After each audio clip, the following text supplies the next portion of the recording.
Holy cow, look at this crowd. So is this a great day to be a Republican or what? You know, 4 years ago, when Donald Trump came down to North Carolina, he said that he was going to unleash the American economy. And through record tax cuts, record regulation relief, and bringing American manufacturing back to North Carolina, I would say he kept that promise. And now we are in the process of doing it all over again. Promise made, promise kept. He also said he was going to rebuild our military, serve our military families, and honor our veterans. Promise made, promise kept. He said he was going to put conservative judges on the federal courts at the district, appeals court, and Supreme Court level. And now we've got not just one, not just two, but three Supreme Court nominees, including Amy Coney Barrett. How about Amy? He said that he was going to put America first, with NAFTA being the job-sucking treaty that it was, never could be renegotiated out to help with Mexico and Canada. Well, he did repeal that, and he replaced it with the USMCA, and now we have free and fair trade across North America. Everybody said, you will never be able to negotiate a treaty with China.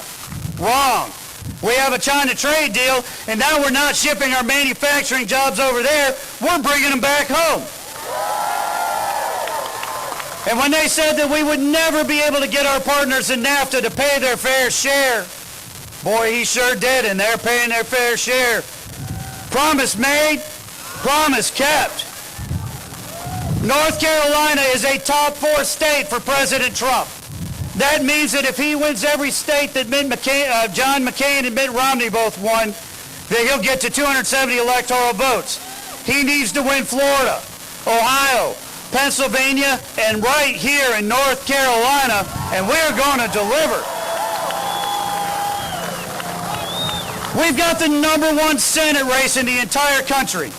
Democrats have already spent $125 million against Tom Tillis in this Senate race. #1 targeted race in the country. Why are they spending that kind of money? They're spending that kind of money because Tom Tillis, as a member of the Armed Services and Veterans Affairs Committee, has stood taller than anyone in the Senate for the last 6 years for our military families, our heroes, our veterans, and our soldiers. And as a member of the Judiciary Committee, he has been a point person for getting those Supreme Court justices and all those other judges through the committee and onto the bench. In fact, over 200 lifetime conservative federal judicial appointees. And I'll tell you a quick story about him and Brett Kavanaugh. When we were going through, everybody remember how bad the Democrats treated Brett Kavanaugh? How horrible they treated that man? We were getting ready to come out of the Judiciary Committee. There were 12 yes votes. There were 12 no votes. And it was Jeff Flake undecided. The President of the United States and Mitch McConnell called Tom Tillis and said, Tom, you need to deliver Jeff Flake. Tom spent hours with him, talking to him. He worked with him. He had meetings with him. He prayed with him. And by God, Tom Tillis delivered Jeff Flake. He delivered Brett Kavanaugh, and he's delivered for us here in North Carolina. Now, Democrats are absolutely convinced that they are going to be able to win the Arizona Senate seat. They're going to win the Colorado Senate seat. They're going to win the Maine Senate seat. They may win Montana. It is every bit as likely that the next senator of North Carolina is going to be casting the 51st vote for either Senate Majority Leader Chuck Schumer or Senate Majority Leader Mitch McConnell. Which way do we want that vote cast? We are going to be with Mitch, and we need Tom Tillis in the Senate to do it.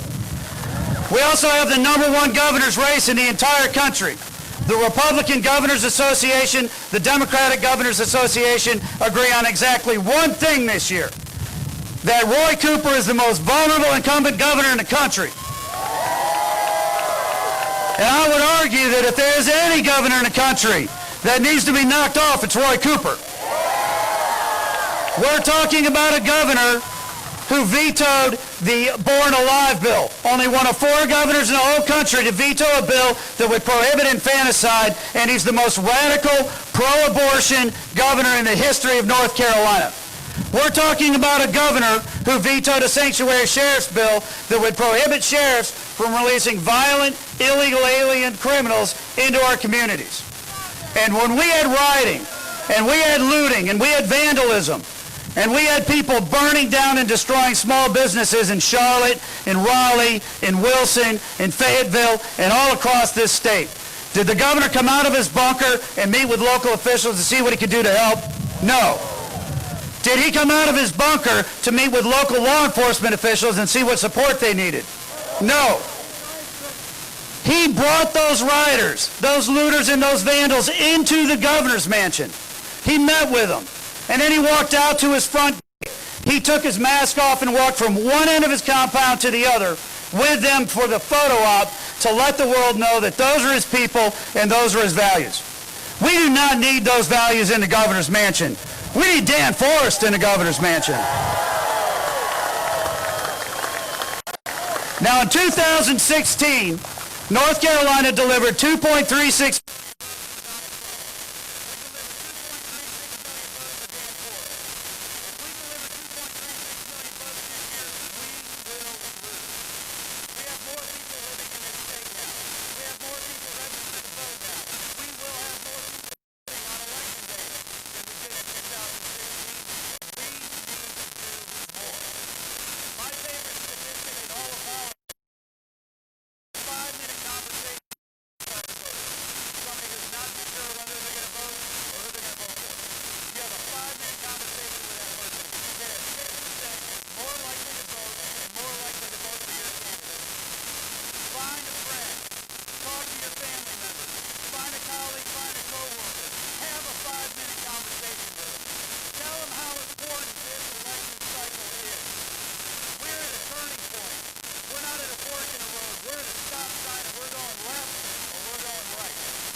absolutely critical for the entire country that we deliver for the Senate, we deliver for Dan Forest, we deliver for President.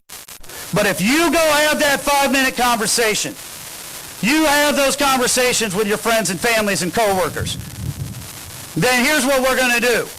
We're going to re-elect Bob Steinberg and Bobby Hanig and Ed Goodwin, and we're going to keep the North Carolina legislature.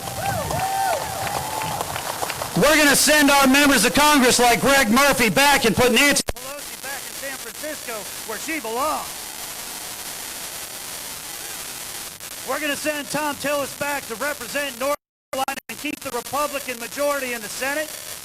We're going to put Dan Forest in the governor's mansion. And by God, we're going to re-elect Donald J. Trump for 4 more years. Thank you.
Ladies and gentlemen, the Vice President of the United States, Mike Pence.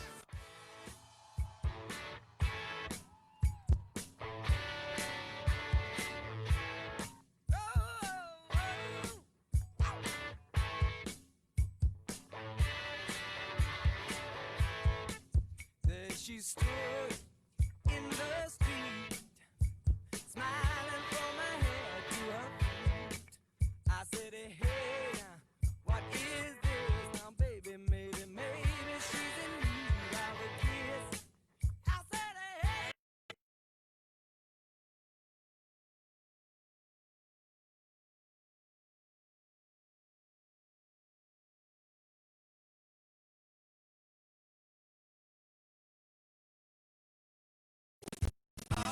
Right now, baby, it's all right now. All right now, baby, it's all right.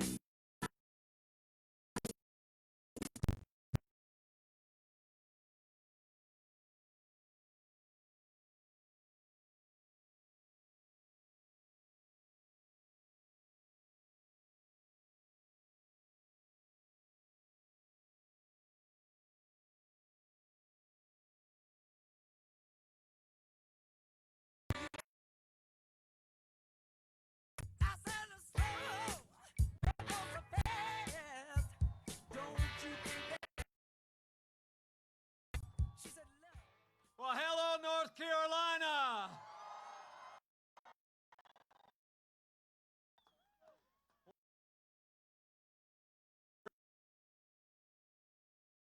Well, man, oh man, are you a great sight. To Congressman Murphy, GOP with us.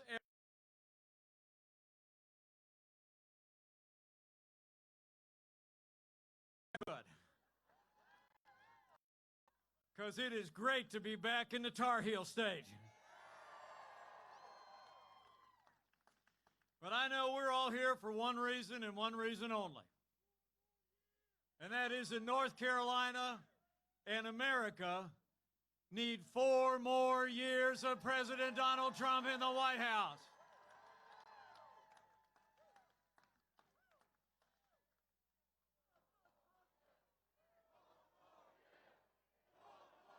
That's what I'm talking about. It's on, North Carolina, and the road to victory goes right through the Tar Heel state. I came here today because we need the people of this freedom-loving state to do just like you did in 2016. On November 3rd, we need North Carolina to America.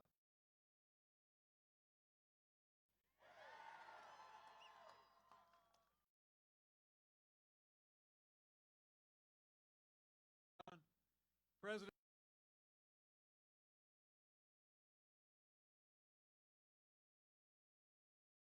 to share the stage with a friend of mine, an accomplished doctor, a man who traveled, ministered to people, healed the sick all over the world. The State House here in North Carolina, 19, conservative and fiercest allies of our president and our agenda. Would you join me in thanking Congressman and Dr. Greg Murphy? Thanks, Doc. You know, 4 years ago, you believed we could be strong again. You believed we could be prosperous again. You said yes to President Donald Trump in 2016, and from the looks of it, I think North Carolina is going to say yes to 4 more years of President Donald Trump in 2020. Wow. And it's because of what we've done. Because of the support of the people of North Carolina, the incredible progress that we've made. I mean, think about it. 4 years ago, we inherited a military that was hollowed out by years of reckless budget cuts. An economy that was struggling to break out of the slowest recovery since the Great Depression. Terrorism was on the rise around the world. and we witnessed a steady assault on our most cherished values. But in 3 short years, we rebuilt our military. We revived our economy. We secured our border, supported law enforcement, and stood for life, liberty, and the Constitution of the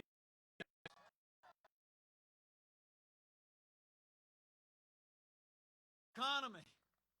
I mean, after Joe Biden spent 8 years as vice president trying to tax and spend and bail our way back to a growing, President Donald Trump created the greatest economy in American history, and we're doing it again.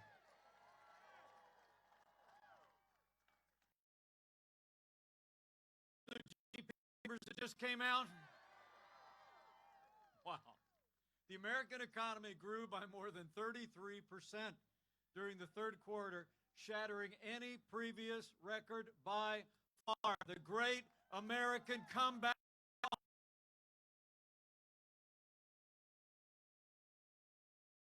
With 4 more years of President Donald Trump in the White House, we're going to bring the American economy back bigger and better than ever before. You know, as the president said yesterday, that third quarter was a big economy.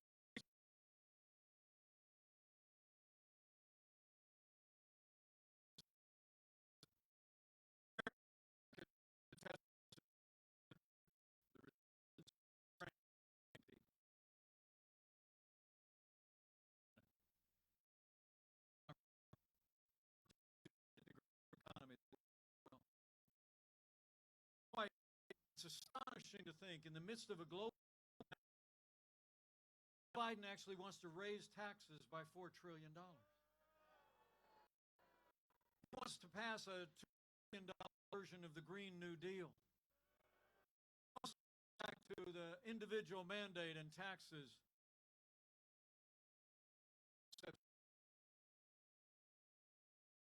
President Donald Trump, we cut taxes across the board for working families and businesses. We roll back more federal red tape than any administration in history. We fought for free fair trade.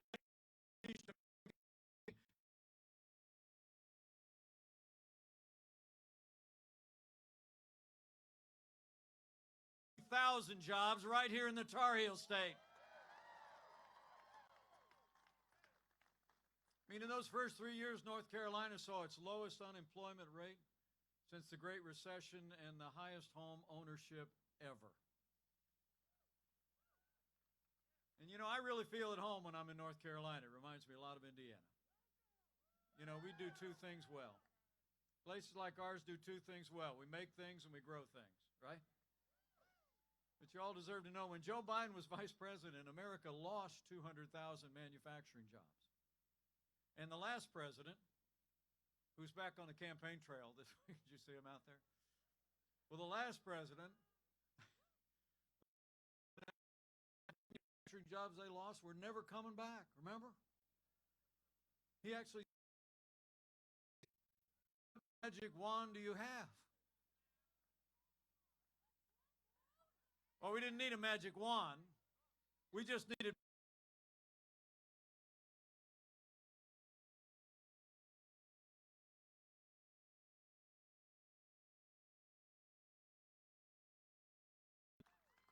manufacturing is back under President Donald Trump. And we're setting the world with all better deals. You know, I know trade is so important here in North Carolina. What we make, what we grow in this state, we sell to the world. And you all deserve to know that when we took office, half of our international trade deficit was with communist China. And Joe Biden's been a cheerleader for China all along the way. It's true. He said the rise of China was a positive development. He did.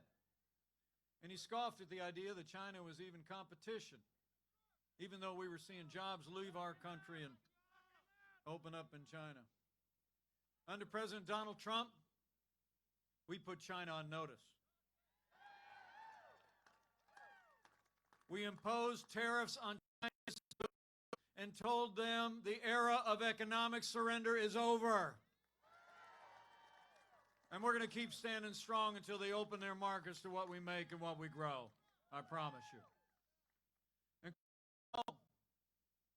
you all remember NAFTA, right? I mean, literally, in the 25 years from NAFTA being signed into law, out where I come from, we literally saw thousands of factories close and jobs shipped south of the border.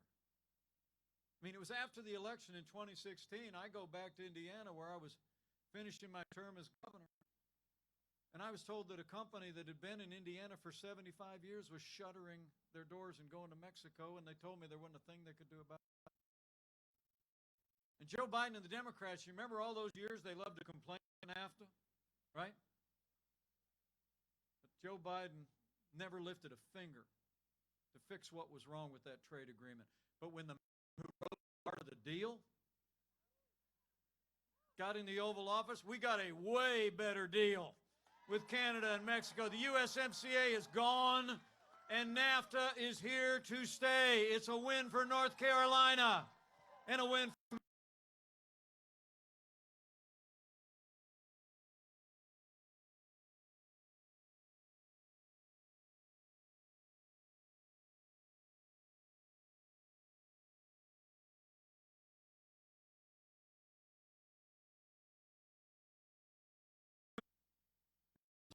his run he made as well. I had a little Harris a couple of weeks back in Salt Lake City. Thank you. It was quite a night.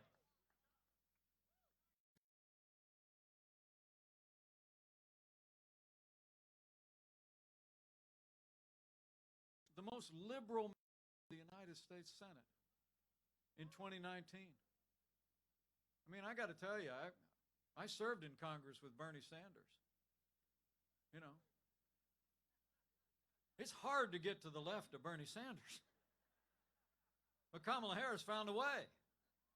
And Kamala Harris on this one, she was one of only 10 senators that voted against the USMCA. Even though it was a huge win for North Carolina and for American workers, Kamala Harris voted against the USMCA because she said it didn't go far enough on climate change. Kamala Harris put her radical environmental agenda ahead of North Carolina workers and North Carolina agriculture. But under President Donald Trump, we will always put American jobs and American agriculture first. Count on it.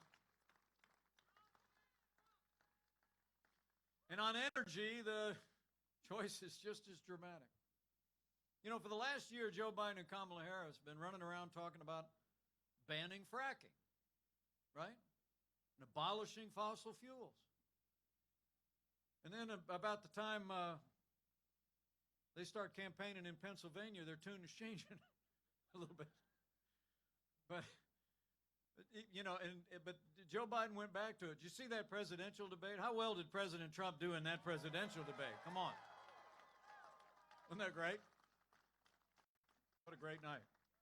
But in the presidential debate, if you stayed up through the whole thing, you get to the very end of it, and Joe Biden actually says, we're going to transition from the oil industry. President Trump put it well. He just said, that's a big statement. I mean, come on. I mean, but then again, they've been saying they're going to abolish fossil fuels all along the way. I mean, it's just incredible. Now, Joe Biden said, remember when he said, show the tape? Well, we've been showing the tape.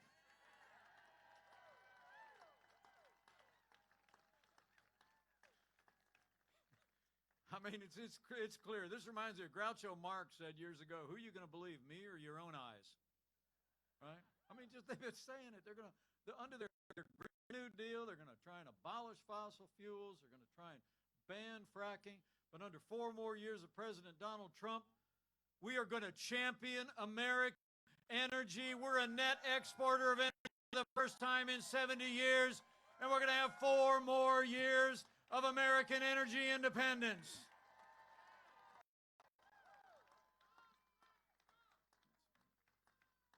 Such a contrast. Men and women of North Carolina, we have a choice to make. the economy alone. I think it's a choice between a Trump boom and a Biden depression. I mean, there was a recent nonpartisan study that said under Joe Biden's economic plans, America would lose 5 million jobs. And income of the typical American family would drop by $6,000 a year. So in the next 3 days, I got a favor to ask. You run into anybody in town who hadn't made a decision yet, or anybody you know anywhere across this state or nation, and you tell them, I was out at the airport, I ran into Mike Pence,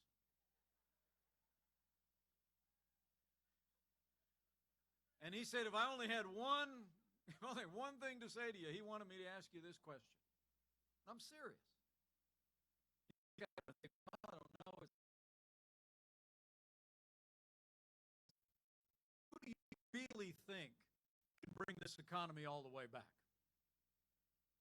I mean, who do you really think can drive an agenda that'll bring America back bigger and better than ever before? A career politician with 47 years raising taxes, stifling our economy under an avalanche of regulation, who wants to abolish fossil fuels and wave a white flag on trade, or a proven job creator who's overseeing the fastest economic recovery in American history? For our prosperity, for our jobs, for our future, we need 4 more years of President Donald Trump in the White House.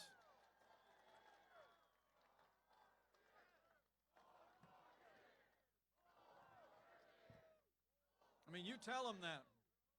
You tell them that. See if they don't go, well, I see your point. Really? For real. So we're talking about our prosperity, but I don't need to tell the patriotic people of North Carolina. You know, security is the foundation of our prosperity. And here in North Carolina, home of Fort Bragg and Camp Lejeune, I know you know that. And you know, it's especially great to be here in the home of Air Station Elizabeth City. Wow. It's really one of the great U.S. Coast Guard air stations in the world. I love what President Trump said about our Coast Guard. He said, when the red racing stripes of the Coast Guard vessel break the horizon, those in distress know that help is on the way, and our enemies know their time has come. You know, for 60 years, I heard on the way here, this base has grown to be one of the most critical Coast Guard bases in our country. Conducts a wide range of logistical support and rescue missions that keep our people safe. So, before I go one step further, can we just hear it for Air Station Elizabeth City and all the great coasties that serve there?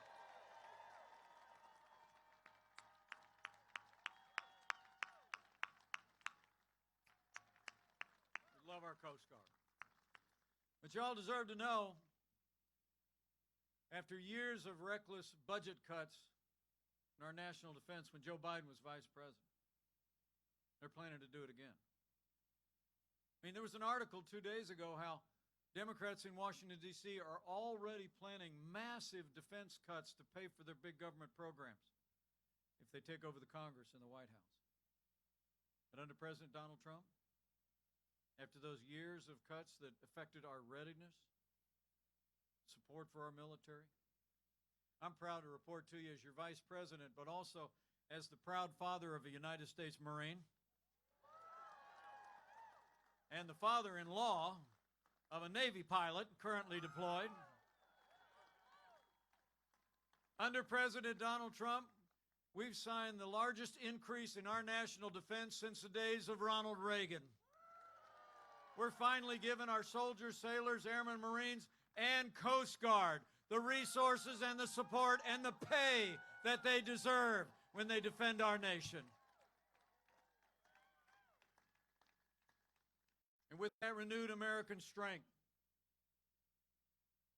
we've stood with our allies and stood up to our enemies.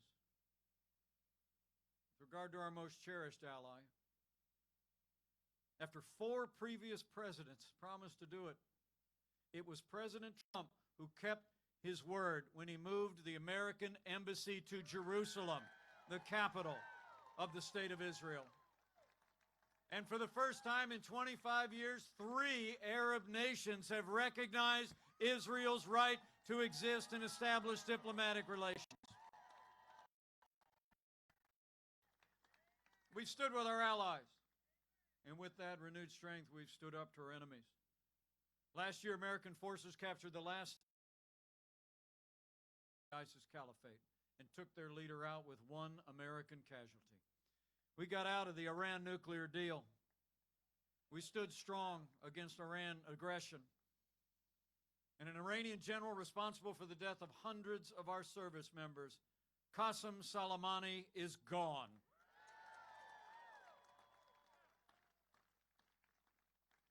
And you might have heard, last night, in a daring raid, U.S. Special Forces rescued an American hostage in Nigeria.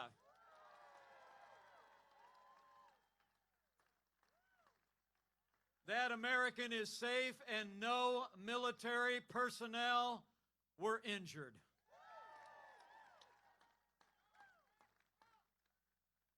The armed forces of the United States are the greatest force for good in the history of the world. And we're going to continue to make the strongest military in the world stronger still for 4 more years.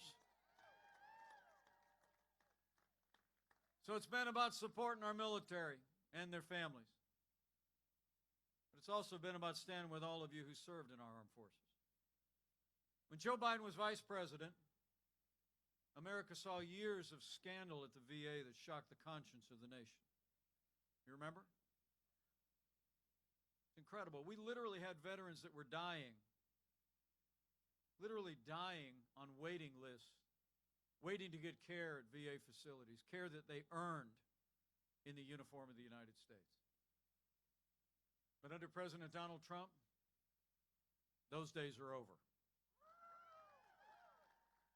He signed the most sweeping reform of the VA in 50 years. We fired 3,000 VA employees that weren't giving our veterans the care that they earned, and Veterans Choice is now available for every veteran in America.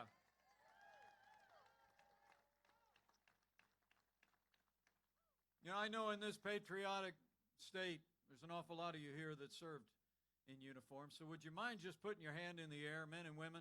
You served in our armed forces. Give us a chance to say thank you one more time. Thank you for your service. Thank you for your service. Thank you for our freedom. Closer to home, I couldn't be more proud to serve alongside a president who has stood for law and order and stood with the men and women of law enforcement every day.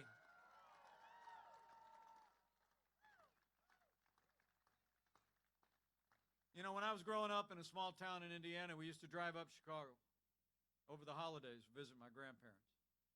Me and my 3 brothers, when we were little, used to stand in that living room when my uncle had come out to go to work, dressed in that blue uniform. The badge and the sidearm is a member of the Chicago Police Department. We would just look up in awe.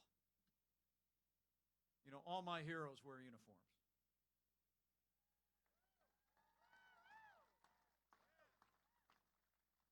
And the President and I know what you know. The men and women who serve in law enforcement in this country are some of the best people in America, and they deserve the respect of every American every day.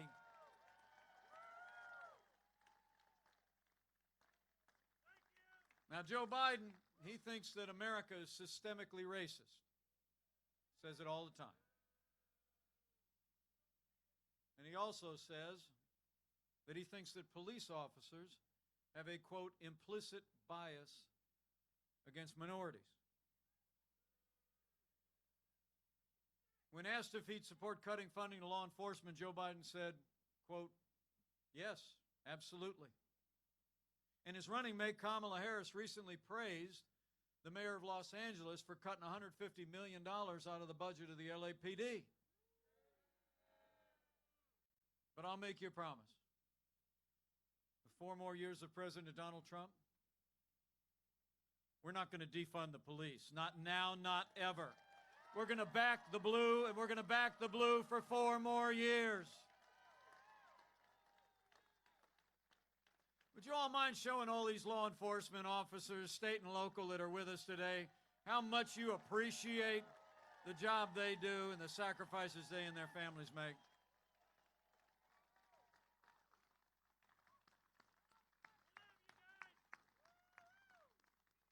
Thank you, guys.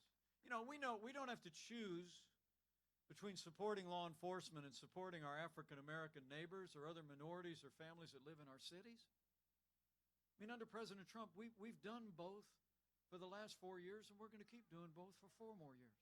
I mean, we supported law enforcement, 4,000 new police officers through the COPS program.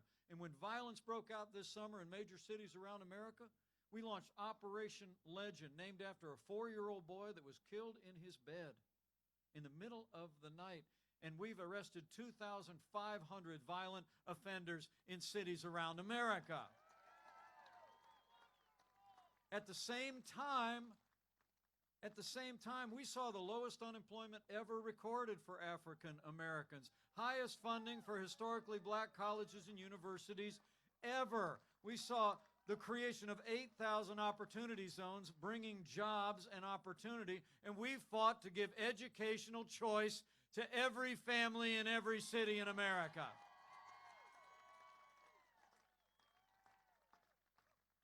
With 4 more years of President Donald Trump, we're going to have law and order and prosperity and education opportunities in every city for every American of every race and creed and color. So help us God.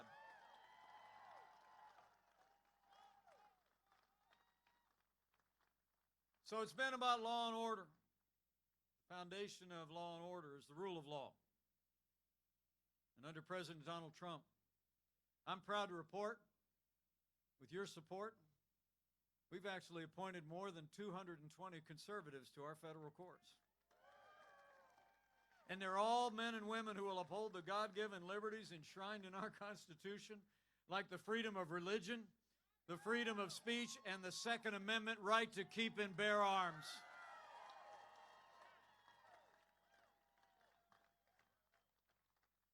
"220 federal judges, and that includes Justice Neil Gorsuch, Justice Brett Kavanaugh, and Justice Amy Coney Barrett."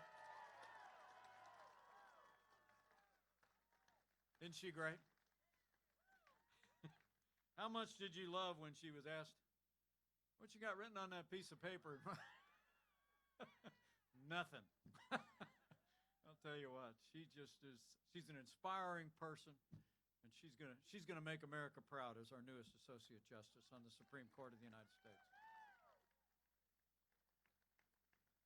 But none of that would have been possible, all those conservatives on our courts, without a president who kept his word to the people of North Carolina, appointed men and women who will not legislate from the bench, will interpret laws as written.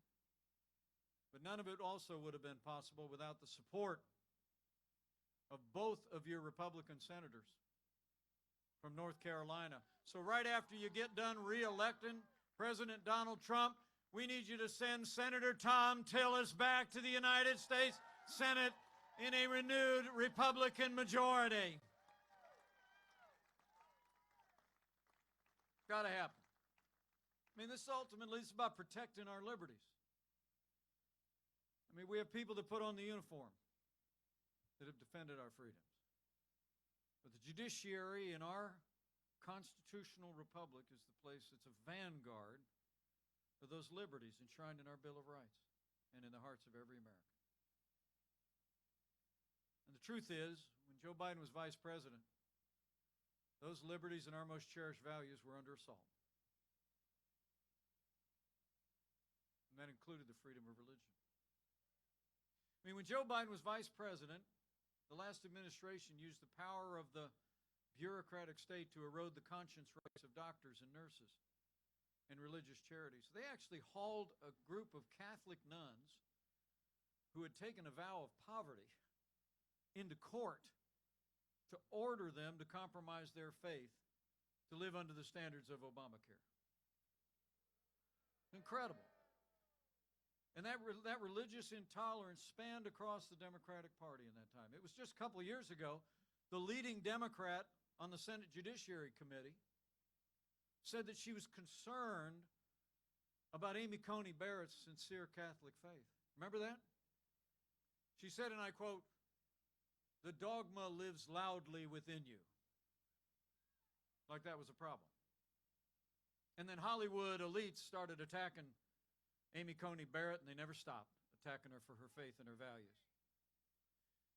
Well, I got a message for the Democrats in Washington and their friends in Hollywood.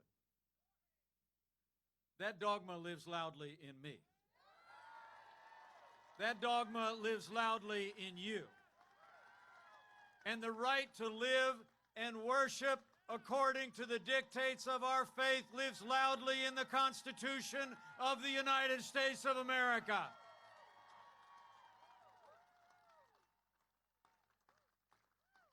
Under President Donald Trump, we've stood strong for the religious freedom of every American. We repealed the Johnson Amendment that freed up every pulpit and every place of worship in America. We restored the conscience rights of doctors and nurses. And it was President Donald Trump who ended the assault on the Little Sisters of the Poor, and the Supreme Court made it permanent. We're going to stand for the religious freedom of every American of every faith for 4 more years.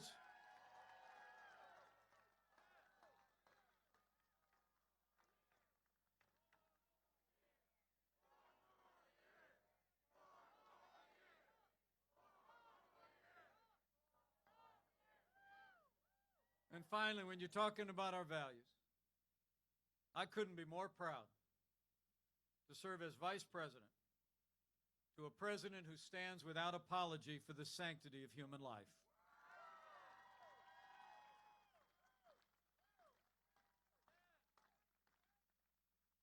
You know, Joe Biden and Kamala Harris support taxpayer funding of abortion all the way up to the moment of birth. President Donald Trump's the most pro-life president in American history. So in our first 3 years, if you're taking notes, we revived our economy, we rebuilt our military, we stood for law and order, liberties, and life. And none of that would have been possible without the strong and consistent support of North Carolina's Republicans in Congress. It's true. So right after you reelect President Donald Trump, you send Senator Tom Tillis back to the Senate. We need you to send Congressman Greg Murphy to a new Republican majority on Capitol Hill and retire Nancy Pelosi once and for all.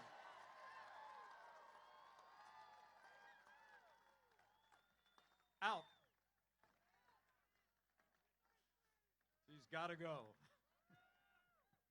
You know, I was actually in the Congress the last time we retired her back in 2010.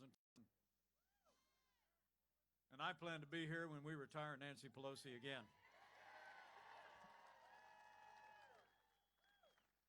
Let's get it done. You know, when you look at what we were able to accomplish with a Republican House and a Republican Senate, just in those first 2 years, there's only one way you can describe it. We made America great again. Am I right? It's true. And then the coronavirus struck from China. But before the first documented case of community spread anywhere in America, I saw President Trump do what no American president had ever done. He suspended all travel from China, the second largest economy in the world. President Trump put the health of America first. Now, Joe Biden at the time said that was xenophobic. That's a fancy word for racism. He did. Essentially said it was racist. He actually wrote a couple days before the president's decision that banning travel from anywhere in a global pandemic would, quote, make things worse. But Joe Biden got it wrong. President Trump got it right. And I can tell you, having headed the White House Coronavirus Task Force the last 8 months, President Trump's decision to shut down travel to China saved untold American lives because it bought us time to stand up the greatest national mobilization since World War II. It's true. We reinvented testing. We work with American businesses to see to the manufacture and the distribution of billions of medical supplies to our incredible doctors and nurses and healthcare providers. We saw the development of therapeutics that are literally saving lives as we speak. And we're just a short time away from having tens of millions of doses of the first safe coronavirus vaccine in the world for the American people.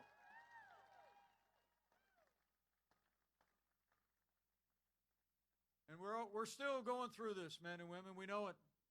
The winter's coming on. We're starting to see cases rise, and I just promise the people of North Carolina, we're going to keep moving heaven and earth to make sure our doctors and nurses and hospitals have all the resources and medicines they need to give a member of your family any level of care we'd want a member of our family to have.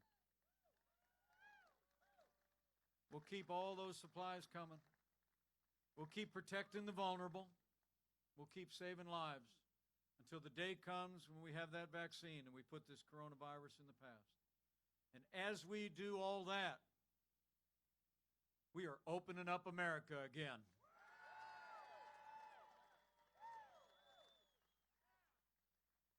You know, it's amazing to think, it's a testament to the American people's strength and faith and resilience.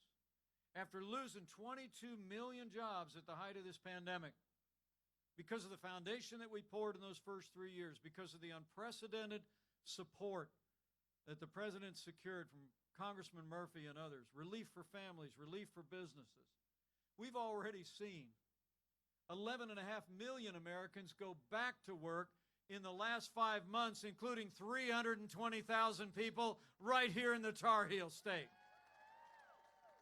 We're opening up America again. And North Carolina's coming back. But to open America all the way up, we need 4 more years of President Donald Trump. And to open up North Carolina, we need Dan Forest to be elected as the next governor of the great state of North Carolina. Get it done. What a great man. Now, you all deserve to know, as we've been making this progress, working every day to care for those impacted and opening up our country, Joe Biden's actually talking about shutting down our economy again. He is. I mean, a couple of days ago, you saw the news in Europe. Several European countries are already announcing lockdowns. So you can bet Joe Biden will shut this economy down if he makes it to the White House. I mean, your schools will be closed again, your churches will be closed again, your small businesses all across Main Street will be shuttered again, just like at the worst moments of this pandemic. It's amazing to think right at the moment the American economy is coming back, American people are getting back on their feet. Joe Biden said he would shut it down. His words. He'd shut it down. Joe Biden says we're in for a long, dark winter. President Trump said we're going to distribute the vaccine. We're going to defeat the virus, and the best days for America are yet to come.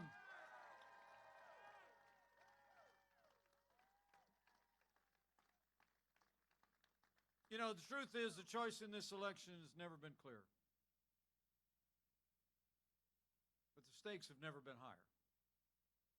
You know, when you look at their agenda of higher taxes, open borders, socialized medicine, abortion on demand, Green New Deal, defunding the police, it's obvious. Joe Biden would be nothing more than a Trojan horse for the radical left. Now, Joe Biden has said that democracy is on the ballot. I think our economic recovery is on the ballot. I think law and order are on the ballot. But I also think there's things much more foundational to who we are as a people. You know, in this election, I think it's not going to be whether America ends up more Republican or more Democrat. more liberal or more conservative, more red or more blue. I think the choice in this election is whether America remains America.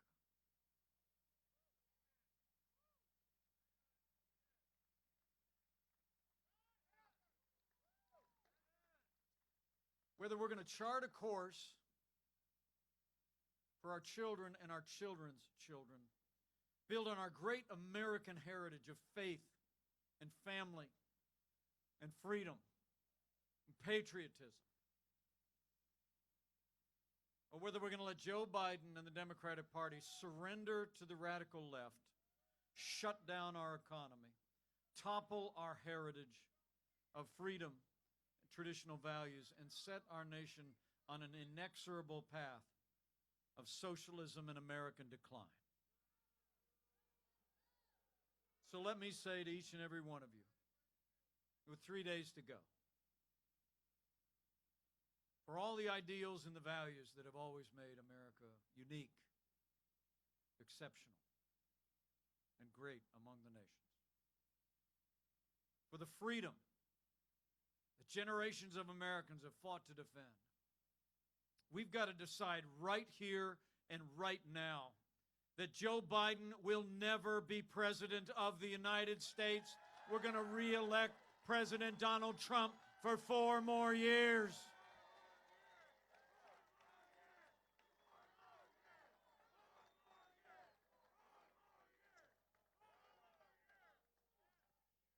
It's that serious, folks. It's that real. But I got to tell you, as I close, I got a couple things I want to ask you to do. But let me first tell you, all of us need to do all we can. You know, I didn't know the president very well when he called me to join this ticket 4 years ago. I mean, I'd seen him on TV. But when he called me, I said yes in a heartbeat, because I sensed in the time we spent together that he had the vision, grounded in our highest ideals as Americans, and he had the personal leadership qualities to make this country great again. Now, I love you too. Now, I will tell you, some people think the president and I are a little bit different.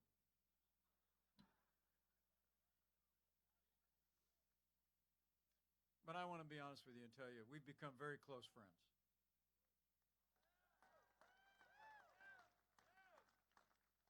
And it's the greatest honor of my life to be Vice President to President Donald Trump. And I want to tell you, I've been there when the bright lights are off and the cameras are off.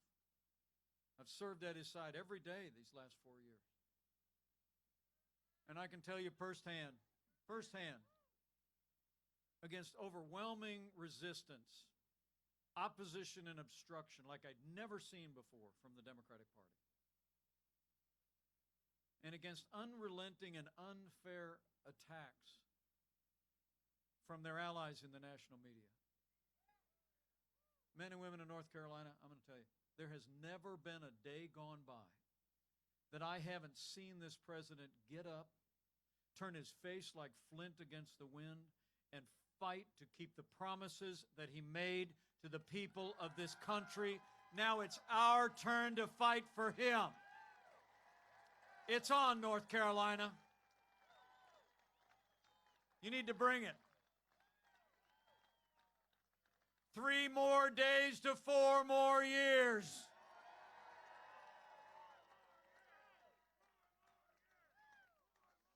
So as soon as we get done here, I need you to do a couple of things. And still have time to do the first. First thing, I need you to vote, North Carolina. Vote to re-elect President Donald Trump to the White House. I heard early voting actually ends today. But if we finish up in a couple of minutes, which we will, you can head down to Pasquotank Elementary School, 1407 Pear Tree Road. He already did it. You go do it. Cast your vote, and remember, friends don't let friends vote alone. Bring a family member, bring a neighbor, today or election day, and vote to re-elect President Donald Trump for 4 more years.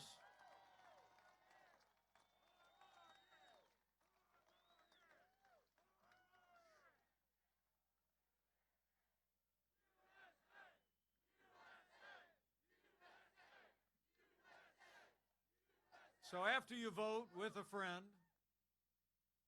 today before 3 or Monday, Tuesday, right? Secondly, I want you to tell somebody.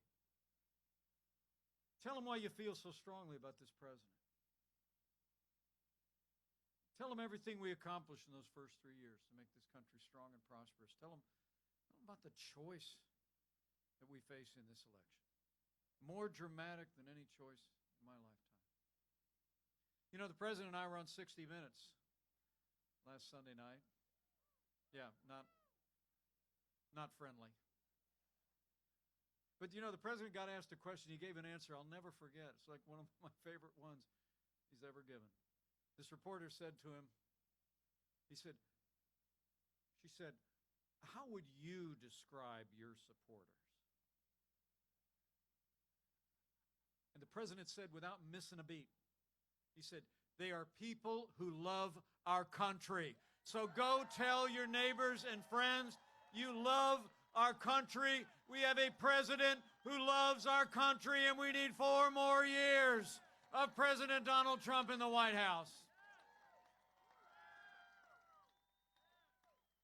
And finally, if you're of a mind, I'd ask you to do one more thing in the next 3 days. And I've traveled around this country the last 4 years, and I'm absolutely convinced, more than any time in my lifetime, that America is a freedom-loving nation. And America is a nation of faith. So if you're inclined to bow the head and bend the knee from time to time at your house like we do at mine, I'd encourage you to do that too.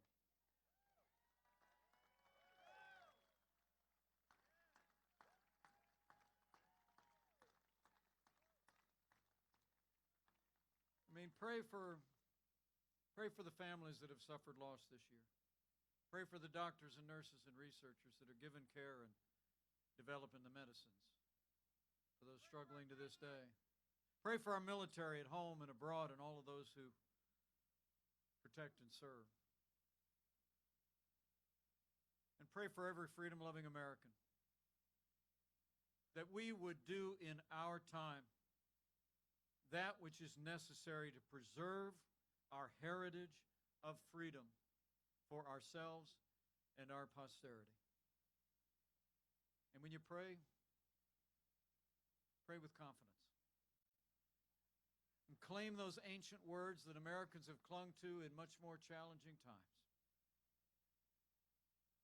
That if his people, who are called by his name, will humble themselves and pray and turn, he'll do what he's always done in the long and storied history of this nation. He'll hear from heaven, and he'll heal this land.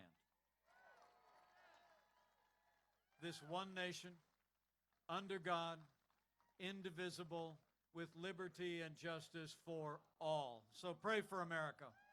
Pray for all of the American people. It'll make a difference. I promise it. I know it in my heart. So thank you all for coming out today. I leave here with renewed confidence. You still got 17 minutes to go and vote. And I'm confident if all of us do all we need to do, to vote, speak out, and to pray, we're going to have a great victory all across North Carolina and all across America. We're going to make North Carolina and America more prosperous than ever before. We're going to make North Carolina and America safer than ever before. We're going to make North Carolina and America more united than ever before.